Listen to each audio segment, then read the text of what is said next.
Hi, it's Donna. Hello, happy to see you again.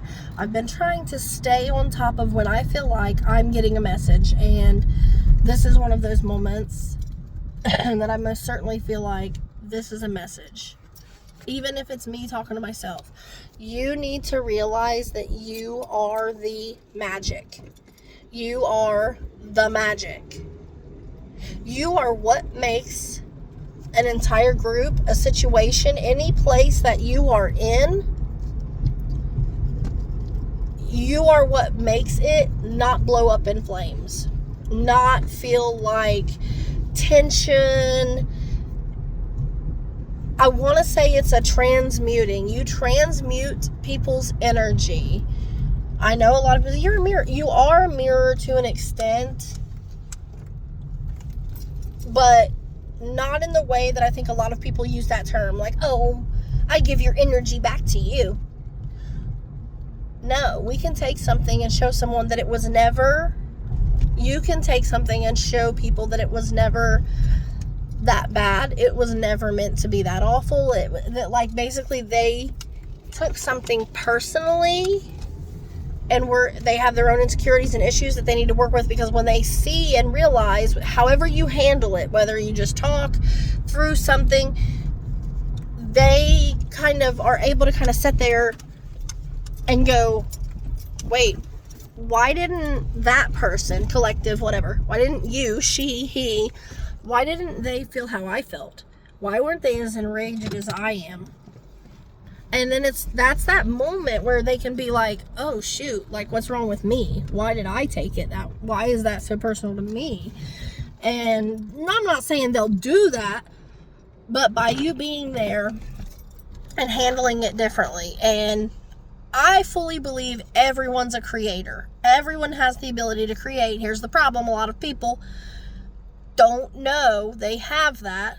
Don't believe in that. I didn't believe in myself.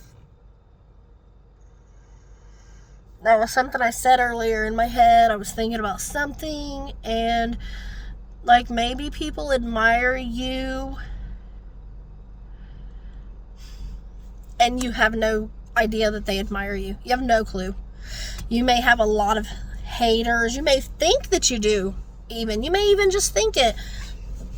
And maybe they're haters, but it's most likely they're just insecure. They're intimidated. And they don't even know it. They don't know their own feelings. And you are the magic. When things go right, when they stay, stable, level, when it's not topsy-turvy, that's because you're a buffer. You are there saying, like, oh, that happened? Oh no, I'm sure they just meant this. Or, oh, I took it as that. We needed to fix this, or that was wrong with that, and it's not personal. Whereas maybe a lot of other people, usually in the world, are so quick in their ego. I would say even what I would say is childishness, but you don't have to be childish or immature to get caught up in your insecurities and to get caught up in your ego. Because to me, an insecurity always comes back to your ego. I'm insecure that I don't have enough money. I don't make enough money. People look at me like I'm poor. They look at me like I'm trash. That's your insecurity based on your ego, because your ego thinks that it takes money to be worthy or superior or powerful. It doesn't. It never has, and it never will. Whether you're spiritual or not, that's just a fact. There's plenty of people out here in the world that have tons of money, and they may appear to have tons of power. That's because my head is saying a bunch of stuff, but I'm not going to bring those things up. We know. We've seen the world. You know, I know, everyone knows. Money's not power, but that's an insecurity. When you think, oh, I don't look a certain way. I don't talk a certain way. I don't have a certain job title. I don't live in a certain area. That's your insecurity about those things. You have to start to face them. Integrate that part of you. That's who you are. Period. I come from whatever, not the ghetto, but like kind of the cheap. I'm in Ohio. I mean, and I know there are parts of Ohio, I guess, that are like pricier, and I am in the butt end of it. And that's how I've looked at myself all my life, is everyone around me is somehow more than me, better than me. You know what? The problem was, this is what hit me today. I didn't believe in myself. Period. That is the absolute only reason that I am usually in the places and predicaments that I am in. I didn't believe in myself. You didn't believe in yourself, in you. You are the magic, so you have to believe in you. One step, one moment, one conversation, one pause, one rewording at a time. That's what I was hearing. I don't know. One rewording at a time. One changed perception at a time. Consistently. One after the next. And the next thing you know, you're looking around going, what was I thinking? I'm so worthy. I am completely the magic. I mean, look at these people just fawning around me, or, not in that way, but you get what I mean. Like, you actually have friends. Oh, they actually do want to talk to me. I was just always thinking, oh no, no one wants to talk to me. No one wants to hear what I have to say. Well, no, not if you're going to sit here and pour pity all over everything. No, people probably don't really want to sit and talk to you because you're going to drain their energy and they just don't have it. But it's not that people don't want to talk to you. Maybe they're afraid to approach you. Maybe they're just sitting there going with the flow the way you should be. And now it's time for you to do that. Believe in yourself because you are the magic. Jump in the conversation. Talk. Be present the way we used to be. That was also in my mind saying, that's so weird. Obviously, this is definitely a message. I was talking about how I was playing with my kids yesterday, hanging out, and again, I had one of those moments where I'm there, and it's like I'm watching from the higher perspective view, from a bird's eye view, and I thought, seeing my kids the way I did, and not having myself and my own, agenda, essentially, or insecurities, I wasn't trying to stop them from being whatever. They were messy, they were arguing, they were fighting, they were tired, they were hungry, and I wasn't trying to fix it. I was actually even trying not to get into it. Just let them deal with it. And I had that moment where I was like, my kids are starved for a lot more, you could say attention, but I'm not going to call it attention because it's not what it is. It's connection. It's human interaction. They are starved for it so much more than I knew, and they don't even realize it. They're okay on a daily basis coming home, jumping on their tablets, even though I force them outside, jumping on their tablets, watching, and that's their downtime. That's fine. They eat their food, they watch videos, or they play a little bit of Roblox, and then I try to get them to come outside, do stuff with the family. We go play, go to the park, throw the ball, play ball, but we're not just sitting there like a bunch of friends like we used to when I was younger. My sisters were walking around town. Well, we're going to go on a walk. They would go walk around town and talk. That's all they did. Walk and talk, walk and talk. That is life therapy. You find one good person, then you get each other and you do that. And I'm out here with all my kids going, oh, I love this. And the more I'm with them, the more I miss them. And we're out there, we're on the swings. I got my 7-year-old, I got my 9-year-old, and oh, so-and-so this at school today. So-and-so does this, so-and-so. And I'm like, oh, it's happening. We're just being present. We're just hanging out with each other. My kids are confiding in me. We're doing that friend thing. And you can say you can't be friends with your kids. That's fine. I don't care. You need to be friends to some extent because you're the first human in your child and in your family's nieces, nephews, all of that. You're the first set of humans they have contact with. They can't walk out into they can. They probably shouldn't. They're not encouraged to walk out into a grocery store or down the street and just talk, when you can't even find people in the streets anymore.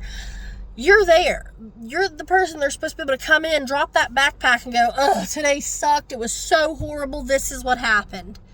And let it out. And we don't need to just say, well, you should have done this. They should have done that. And da-da-da-da-da. You're supposed to have a conversation. It's supposed to be a back and forth conversation where you share. And then they will come to their own conclusions. And yeah, maybe you'll throw in wisdom here, wisdom there. But you're supposed to be the people. You're the first people that your people have to people with. They are learning at home how to have conversations, how to vent, how to express their concerns, their arguments. That's really just them saying each what they thought and felt from their perception. It's not even an argument. Why are you guys arguing? We're not. She thought this happened, I thought this happened, I said this, and I did this, and so we were just talking about it. Yeah, it can get passionate. The tone of voice can sound angry, mean, whatever, but it's not really. It's passion. And yeah, maybe they are feeling frustrated, maybe they are feeling angry, maybe they are feeling hateful, but they're really just having that interaction back and forth. I can't think of the word right now, but yes, it's a conversation. Instead of looking at like, quit your bickering and fighting, all you guys do is fight. Try to remember they're actually having an experience right now. They're having a, I almost had it, they're just having a human interaction. That's it. And they're starved for it because they're constantly told to stop or whatever. You're fighting. That you're not really fighting. And maybe you should, because that's the only people you have to fight with is the ones in your home that you live with. That's your safety net. Those are your people. So whatever. Anyway, that went big and far, but you are the magic. Your children are the magic. Your best friends, your people are what matters. And I fully believe we're getting back to that. I fully believe that's kind of the big integration that's happening right now, especially because it's the generations. I had seen something that said the generations from like 80 something, maybe even sooner. Whoa, I felt like something was on my leg. From the 80s to whatever, are going to be the first generation of, we lived life without computers and without these, really, more than anything. Even the early 90s kids, really, lived without computers, without it being in their whole life, without a phone, without a tablet, without constant technology. And then we were the first to get it, so it was all exciting and new and big, and you wanted to be on it all the time, and it was constant. And then you learned, like, well, it's always going to be there, I'm bored of it, whatever. You learned to put it aside, or we are learning, some of us, to put it aside. And that's what's getting us back, for me, we're getting back outside in the world. I'm not just scrolling Facebook going, man, when is life going to happen? I'm so bored, I'm watching everyone else live, and I'm depressed by it.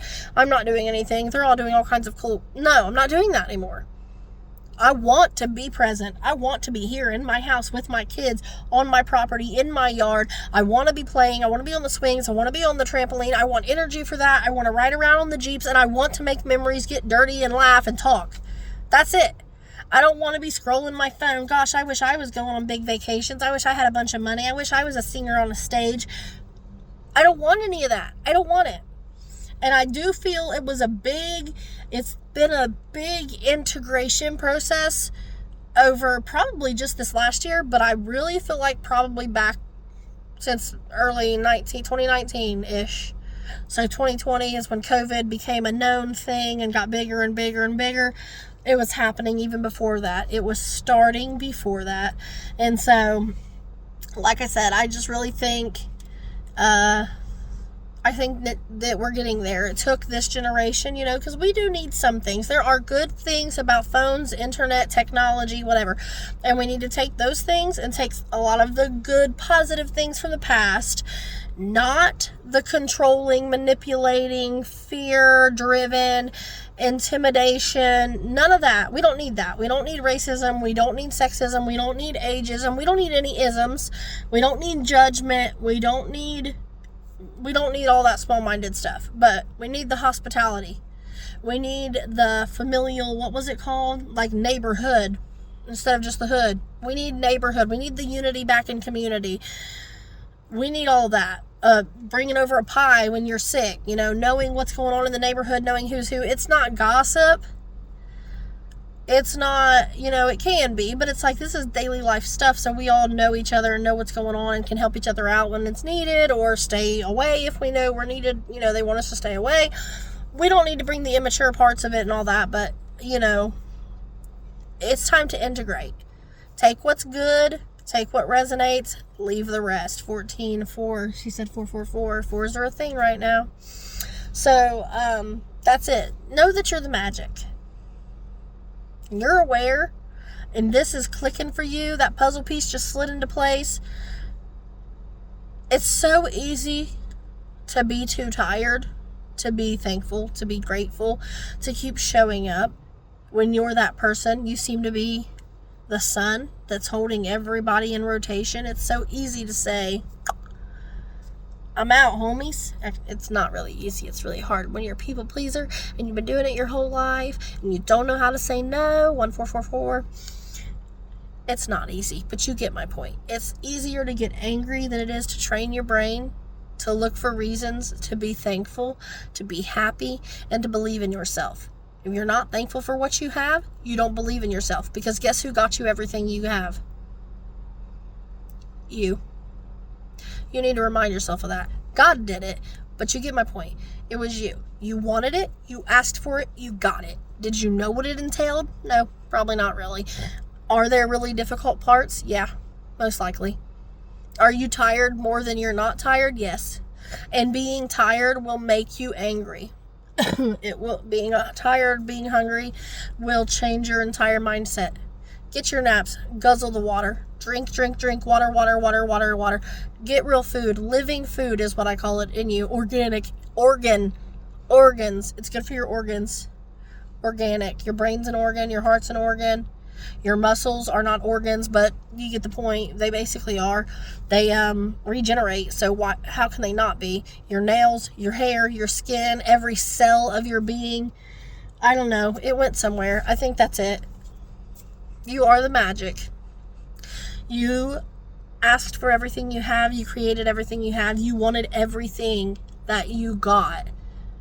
And to get more, believe it or not, you're going to have to start being happy with this. Because you won't start building all that. You're just putting walls up. You don't want the walls. You want more, you want different, you want change. Start looking at what you have and saying, I got these things. I am magic. Look at everything I did.